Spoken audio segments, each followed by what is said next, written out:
nutti godha hoo saba ta'e malee boota nutti godha dhuma hoo jedhe bakkuma jirru kanatti nu afita kino mana torba keessa tafe nani kannan jedhu habiddina nyaate habiddina nyaatara kino beekan ujuma de hafe ana waati yoni kamenna birifu masarafu esaifu barabaratu itti qabsiisanii esan barabaratan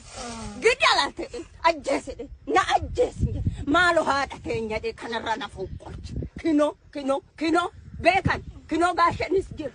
mikonis jira soba otat kino jira dundumtu